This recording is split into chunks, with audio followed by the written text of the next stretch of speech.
Hi, everyone. Hi. Welcome back. Appreciate you being here. Thank you.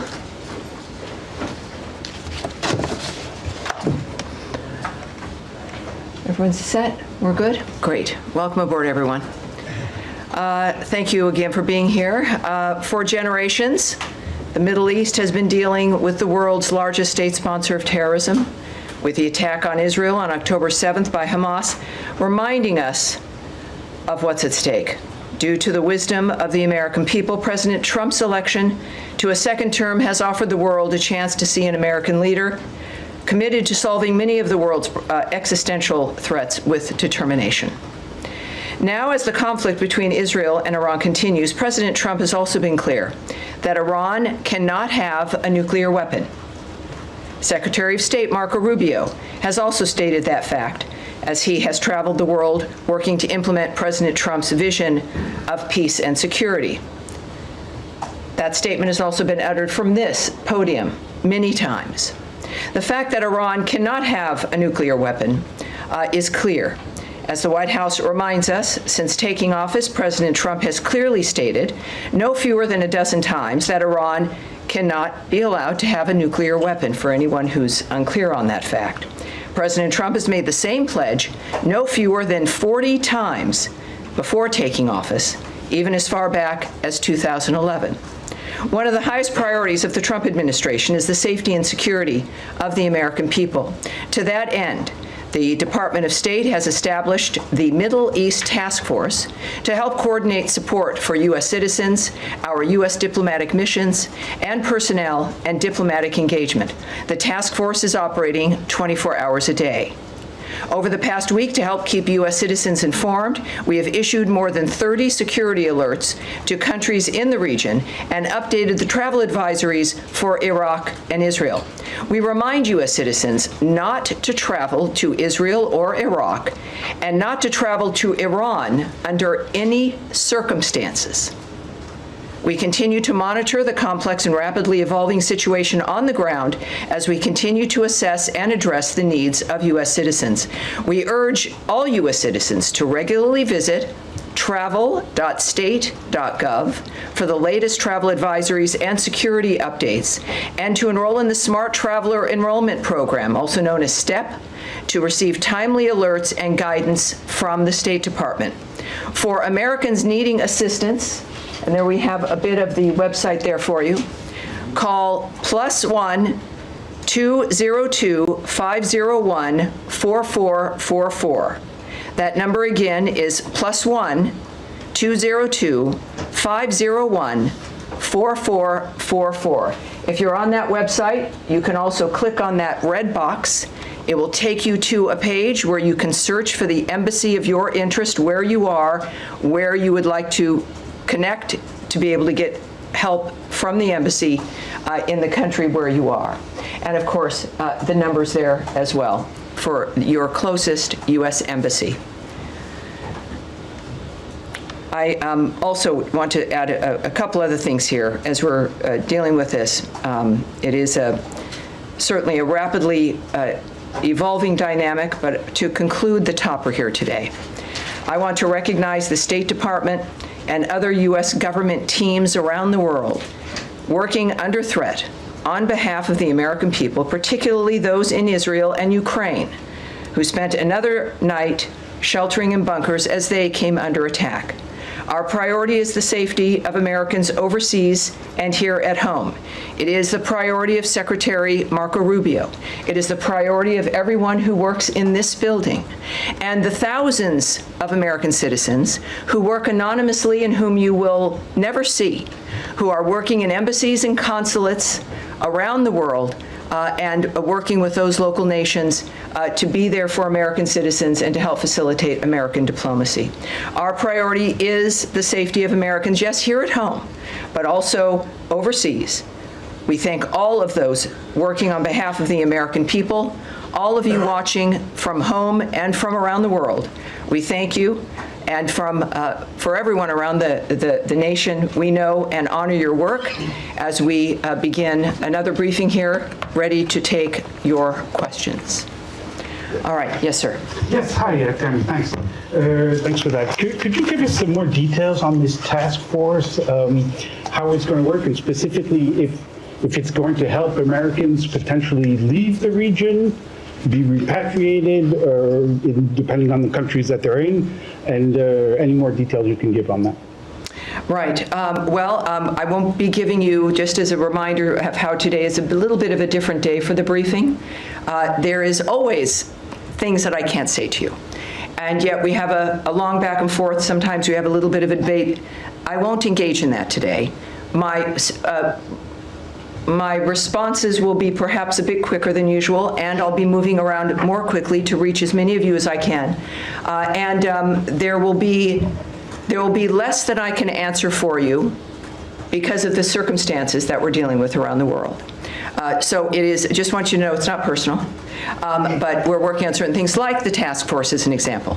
The task force is a group of people who are working, taking the calls of people, of American citizens around the world, making sure that they get connected with what they may need in that region. I won't go into the details of all that the task forces do, of course, but it's about information, making sure people here at the State Department and people that we get the information we need, but also people around the world, American citizens, get directed to the information that they may need as well. So I'll leave it at that, but this is something that the State Department does when there's a situation that requires it, and this is one of those times. Tammy, I'm sorry. Could I just ask Sure, Matt, sure, of course. The phone number that you get, if you call that number, which I can do right now, who do you get? You get an individual who is task force, or? No, you don't get the task force. That phone number is a general phone number. The task force is busy, but it is a separate unit that is established to take the calls to assist American citizens who call to the embassies. Particularly, you're going to be referred to embassies who can help you get what it is you need. So good question. Thank you, sir. All right. Yes, Andrea. Just a quick question. There's some specific consular needs. One in particular that I'm aware of, and there may be more than one, is an American citizen in Iran, where there is no embassy, no consulate. Mm-hmm. Would that be of the Swiss protectorate? Would there be other options? Is consular affairs give any advice as to what to do about Americans right now stuck in? I can't speak to any advice or information regarding individuals in Iran at this point. And what about American Israelis or Israeli Americans either wanting to come out or wanting to get back home? LL, I believe, has resumed flights in some small measure for people who, some people have kids in Israel and they were visiting the States. And they're American citizens. Is there anything that they can do? Where should they call this number? Well, obviously, if you know, and we encourage every American when you travel, is to contact your local embassy or consulate, let them know you're there, make sure you know where they are, have those numbers, and that's what I would recommend, no matter where you're traveling, but certainly in the Middle East, is know where those entities are, know where the embassy is. So if you're in Israel, obviously it's Tel Aviv or it's Jerusalem. Are they open? Well, they will answer their phone. So there's contacts that can happen in the midst of all of this. And of course, I think that's the advice for wherever you are. But clearly, if you're in a certain area, it's obvious in this case that there are certain limitations in that region, and that contact the embassy, the one that is nearest to you, and you will, at the very least, make sure they know where you are, but also they will give you some options for the plans that you would like to make. Yes, Humaira. Tammy, I understand your limitations, but I have to ask this. I know you do. It's your job, and I appreciate that. I'm here to take questions, not necessarily always answer them. Yeah, last night President Trump said he wants a real end, not a ceasefire. So does the United States support or pursue regime change in Iran? Or are we just talking about dismantling Iran's nuclear enrichment? And would that include the United States helping Israel strike Fordo?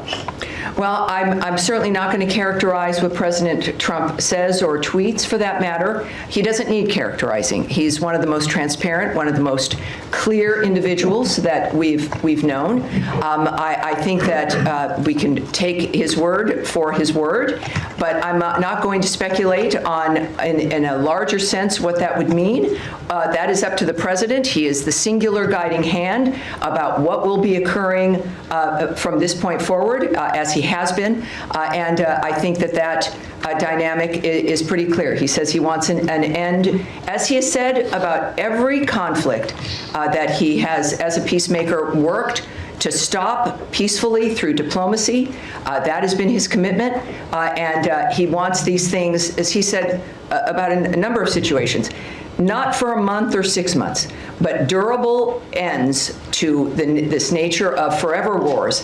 And that has been his posture, and that's his posture now. Okay, I have an easier follow-up. Yes, ma'am. How many people... I'll take a hard one, too. I'd say. How many people so far have contacted U.S. missions in Israel or elsewhere, American citizens, seeking help to depart the country that they're in the Middle East? Yes, I won't discuss those details or the numbers involved with the embassies. Are you guys planning to facilitate charter planes to get people out or military evacuation? I will not discuss what our plans are in that regard. Yes, ma'am. Just to follow up on that really quickly. Sure. Are you guys considering at all operations that would help Americans who want to leave the region from evacuating?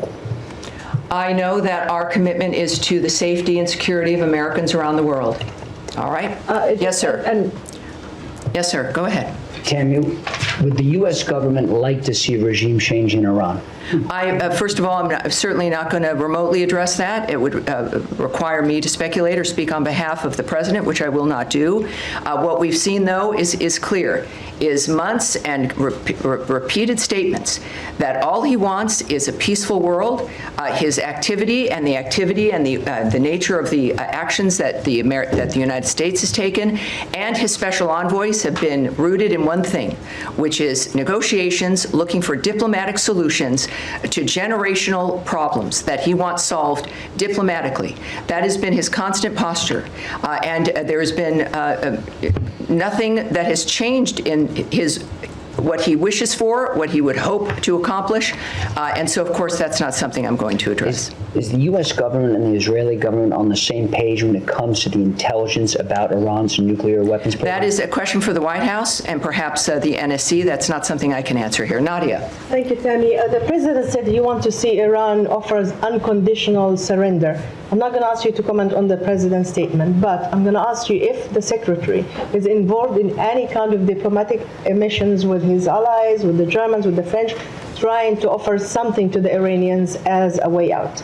Well, I, again, would not speak on the details of any diplomatic conversations if they occurred, between whom, what those details would be. We know, of course, the Secretary and the President were at the G7. Their constant work from the moment they came to office has been and certainly Secretary Rubio, was to open up conversations and to lead the world through diplomacy to make a difference. But that's the only thing that would guide me when it comes to the nature of the decisions they're making at this point. Yes, ma'am. Without getting into the details of the conversations, is the door to diplomacy with Iran on its nuclear program still open from the U.S. perspective? That would be a decision made by President Trump. Have you heard from the Iranians signaling interest in continuing discussions? That is not something that I can speak to. Yes, ma'am. Going back to the consular piece of this in Israel, the latest security alert from the embassy there still says that the embassy is not in a place to evacuate or directly assist Americans. Do you have any timeline on when that might change for the Americans who are stranded in that country? And just looking at how quickly the security situation has changed there, the travel alert was raised to a level 4 from a level 3 for the entirety of the country. Is that a sign that the State Department was caught on its back foot a little bit by this change because Americans still can't get help? I can say the answer to that last question is no. We are working 24/7 to ensure the safety and the security of Americans around the world. I can say that the Department of State is always planning for contingencies to assist private U.S. citizens' departure from crisis areas, and we will alert the U.S. citizenry community if there is and when there is additional information to share regarding their options during any crisis, but certainly this one as well. When it comes to how quickly people can expect a dynamic, the American government, the State Department, our militaries, you've seen all of these assets, all of these departments involved in this dynamic in one fashion or another, are working exclusively for the safety of this nation and the safety of the American people, wherever they may be. Yes, sir. Thank you, Tammy. At the top, you said that you're advising U.S. citizens not to travel to Israel or Iraq or Iran under any circumstances. Do you have any more general guidance for Americans in the Middle East, more broadly as a region? Are there other countries that you're advocating people depart from? Well, at our website, we have our travel alerts. We also have moved them on our State Department Twitter, our social media accounts. Those are for the public to see. Would there be, what is the specific one for people to look to if they want to look for specific country travel alerts? Is it travel.state.gov? So travel.state.gov, and you will see every travel alert there for you, depending on if you're going to be traveling. It is not just for the Middle East, or if you're in a country right now, you can get your information there. Yes, sir. Thank you. Two questions. In your topper, you also recognize American diplomats serving in Ukraine and Israel who spent another night in a bunker. Yes. But one of American citizens happened to be killed by the Russians last night in Ukraine. Do you have any comment on will the U.S. government act to protect American citizens in Ukraine? Yes, we are aware of last night's attack on Kyiv, which resulted in numerous casualties, including the tragic death of a U.S. citizen. We condemn those strikes and extend our deepest condolences to the victims and to the families of all those affected. The president, in the recent past, has made his thoughts clear about striking the civilian areas in that regard. And just to reiterate again, which is at the thread throughout all of the work that we do, is the department has no higher priority than the safety and security of U.S. citizens abroad, and we can confirm the death of a U.S. citizen in Ukraine, and we stand ready to provide all possible consular assistance. And out of respect to the family during this obviously horrible time, we have no further details to offer in that regard. And second topic, in light of Israel-Iran tension, some of our colleagues from VOA Persian service were called back reportedly.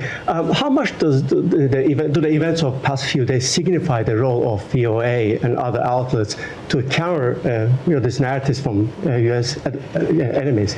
Yes, I'm not going to go into the details of what we're doing when it comes to communications into that region or into specific countries. Yes, sir. Thank you, Tammy. Two Iran-related topics. Number one, the administration kind of kept this conflict between Israel and Iran at arm's length over the first few days, and now, since last night and especially into today, we're hearing the president say, we more. We have control over the skies. We know where the supreme leader is.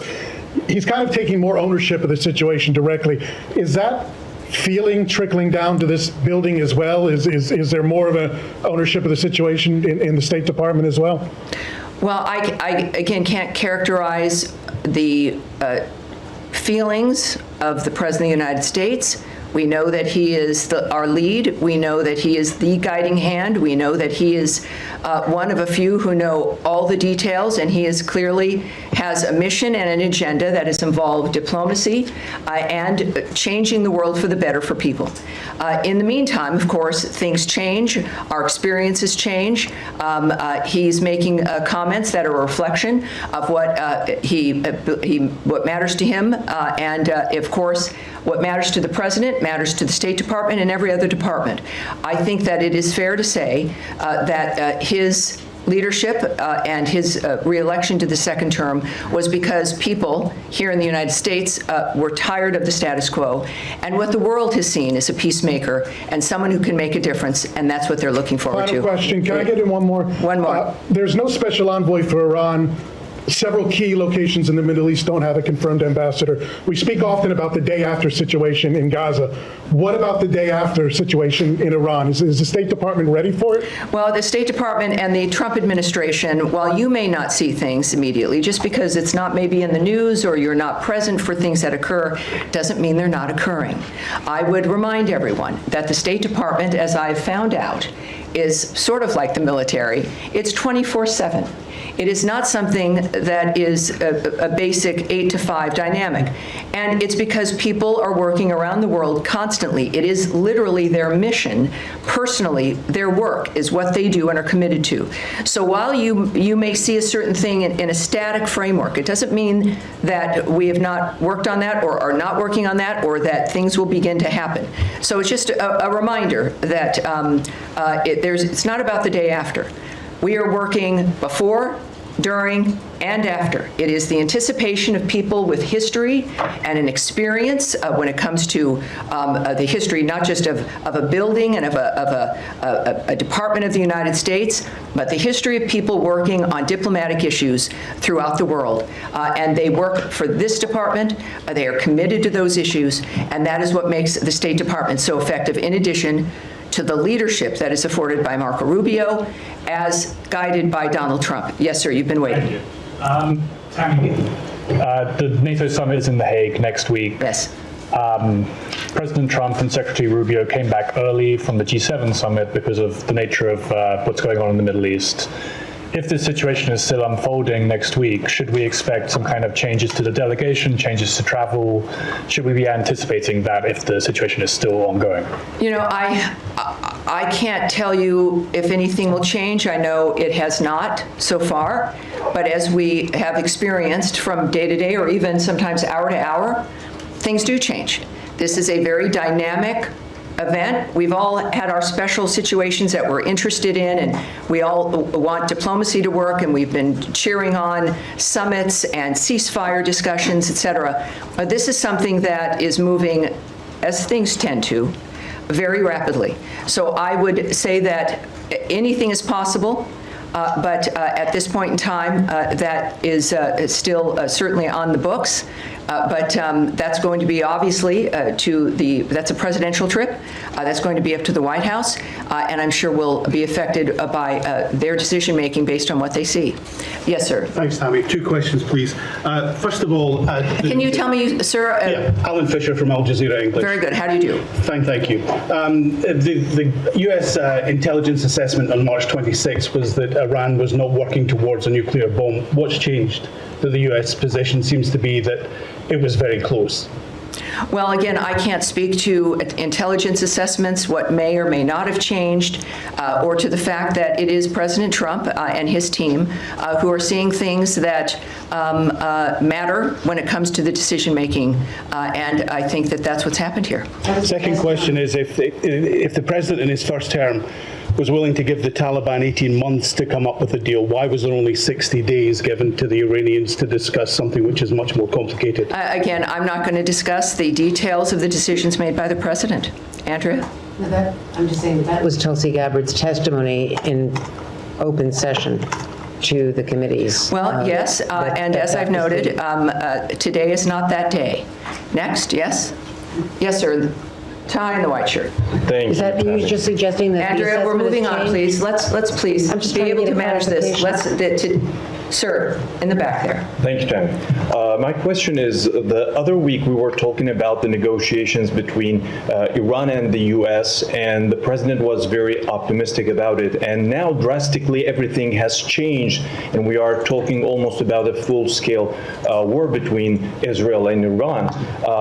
How do you name the procedure right now? Has the negotiations failed, or how can we name it? My second question will be, the Iranian state TV has been targeted by the Israeli Air Force. How do you see that?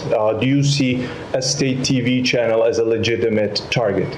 Well, you'd have to ask Israel about their decisions when it comes to the choices with what they strike and what they don't.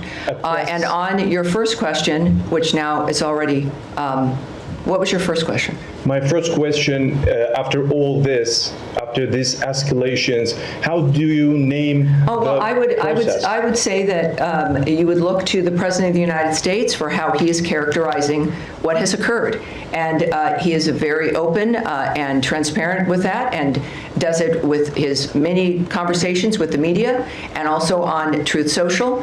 He is clearly accessible, certainly with his remarks, and he has said a number of things on social media that I think might answer your question. Yes, Saeed. Thank you. Very quick question on Gaza. Can I do that? Of course. Well, yeah, are we continuing still with? I will come to you on Gaza, Saeed, I promise. But let's continue with the topic at hand. So yes, sir, in the back. Thank you so much, Tammy. Two questions. One question on Iraq related to Iran. Iranian-backed group Hezbollah threatens the U.S. against interfering in the Israel-Iran conflict, which they said any American intervention in the conflict would prompt the group to target the U.S. interests across the region.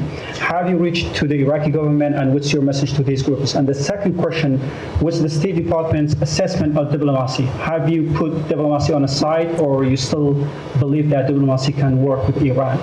Well, again, I'm not going to comment on the nature of how the White House or the President or the DOD will respond to certain remarks or demands made by someone. So you'll have to ask the DOD regarding their reaction in that regard. I would also, though, I know that the President's Truth Social, he's made it very clear, even I think today, and I think I've got that right here. This is, again, one of the things we've learned about President Trump is that when he tweets, when he speaks, the world watches, and it's the most clear framework that we can learn of his approach. He has, I don't know if I can get to the exact one, but he has made it very clear that, oh yes, here we go. He has noted that we don't want missiles shot at civilians or American soldiers, or our patience is wearing thin. Thank you for your attention to this matter. He is making it clear, I think, here regarding certain choices on the ground that are being made, and that what we've asked for regularly is, and what he has made clear is that we were not a part of the initiation of this, certainly. We're not a part of Israel's attacks on Iran, that I think was stated very clearly by both Secretary Rubio and the President. And that's important for them, for people to know. And in this case, of course, the President has made it clear that if Americans are hurt, or in this case, a missile shot at civilians or American soldiers, that there would be a repercussion. I think that would not be surprising. All right, we'll go back. More on Iran. We'll close with you, sir. Thank you so much. Could you tell us about the role of partner countries in mediation efforts with Iran, like Mohammed bin Salman of Saudi Arabia, Qatar, and UAE? President Trump recently concluded successful trip to the Middle East. So what can you tell us about the role of these partner countries? It's clearly he went with a goal in mind. He makes deals. He's the best deal maker in the world. These partners in the Middle East that we have, they understand clearly our intentions and what our goals are. Thankfully, again, to the approach and the style of President Trump. So it's, I think that when it comes to, again, the best person who could explain his feelings and thoughts about what's accomplished on any issue is the President himself. So I'd refer you back to what he writes and what he is posting on, I think, a very regular basis, which is helpful to people like me, and I think to the world at large as well. Despite Israel's concerns, can I one more? Despite Israel concerns, President Trump is still trying to negotiate with Iran for a nuclear deal, showing that his priority is peace in the region. President Trump has once again recently offered to mediate on Kashmir, but the Modi government says that they don't need Trump's help. Does President Trump need Modi permission to bring peace in South Asia by resolving the Kashmir issue? Well, yes, this is every country, as President Trump has stated, is a right to define its own future. He offers his help, and it's up to whoever he's offering it to whether or not they'll accept it. We live in a fascinating, exciting time where we've got a man who can make the difference, and he's generous about making that difference. He could have chosen to have this term be about anything other than peace and making America great again, but he's stuck with that. He's committed to that. It is part of his overall commitment to the country. So I would not speak to the nature of another country's decision-making. That's up to them. But I think all of us are grateful that we have a president who's willing to help and wants to help. Now, you have one more in Iran, and then we'll go to Saeed. Can you confirm a report that the former Iranian President Mahmoud Ahmadinejad has been killed in Tehran? I can't confirm that or report on that or discuss it. All right, thank you. Saeed. Thank you. Very quick question on Yes, Gaza. sir. In the last 48 hours or the last 3 days, dozens of Palestinians have been killed at the aid centers and so on. With everybody focused on Iran, this situation still garner some interest or attention from this building or from the United States of America?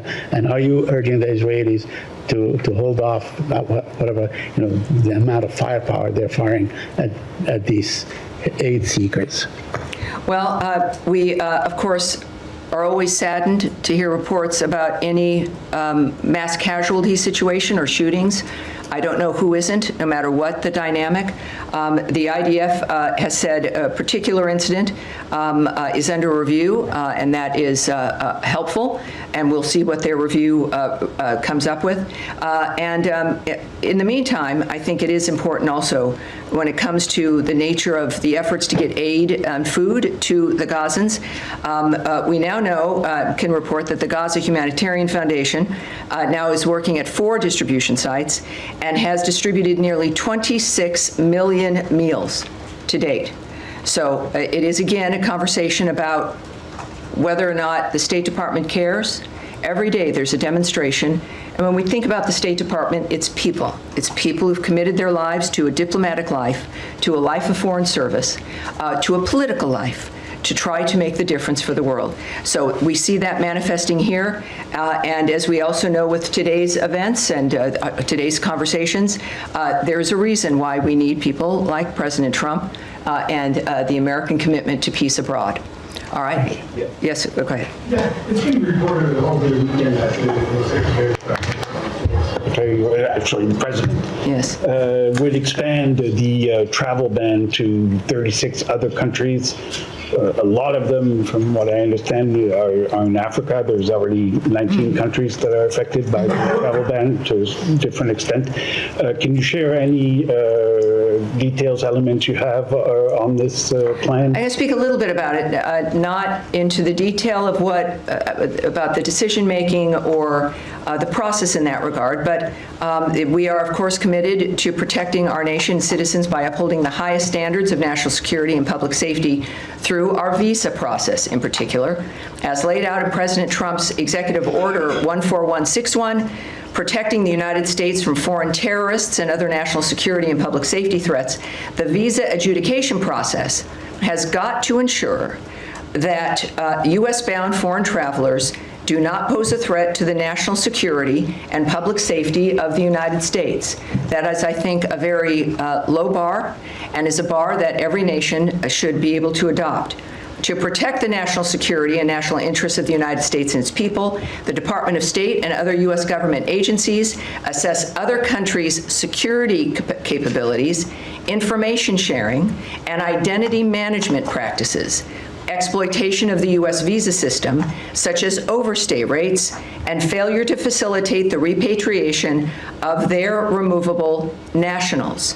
So, noting where a country, perhaps as you did, is located, the geo position, the actual location of a country, is not a factor, or what continent that country is on. These are about very specific aspects about whether or not the United States feels it can trust the information we rely on those countries for to determine whether or not they'll get a visa. We don't, we rely on the vetting and the presentation of information from other nations in order to say, yes, you can or you can't come. In this particular instance, I think that it's clear as we're looking at providing a period of time, countries being told if they don't get to that point where we can trust them, and they've got to change the system, update it, do whatever they need to do to convince us that we can trust the process and the information they have. So that is the goal of this. The Secretary will have the discretion to determine whether or not someone is on that list, as we then also continuously vet the nature of what's happening within these conversations. And the goal is so that we can all move forward, so that people can come to the country. And that's our goal. All right.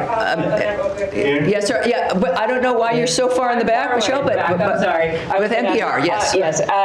Just following up on that, there was a deadline given for these 36 countries tomorrow to come up with their action plan. I wonder if you've heard back from any of them yet? That's incorrect. I can just tell you that that's not correct. The fact is that they will have a considerable amount of time to rectify whatever the situation is that the State Department has determined is affecting the nature of our trust in how we issue a visa. All right? Yes, and we'll take, yes, sir, with the beard there, yes. Thank you. Has the United States... Can you tell me your name, sir, and your outlet? Mustafa Abdo, Shafaq News. Okay, welcome aboard. Thank you. Has the United States received any official request from Baghdad to help prevent Israeli overflights in Iraqi airspace? And what is Washington's response to such a request? Again, you would need to speak to the Department of Defense and the White House regarding that. I won't speak to the details of conversations, certainly about anything of that matter involving any country. And I think that will be it for today. As we return, thank you all for your patience, and I expect to see you again later in the week. Thank you very much, everyone. Thank you. Thank you. Appreciate it.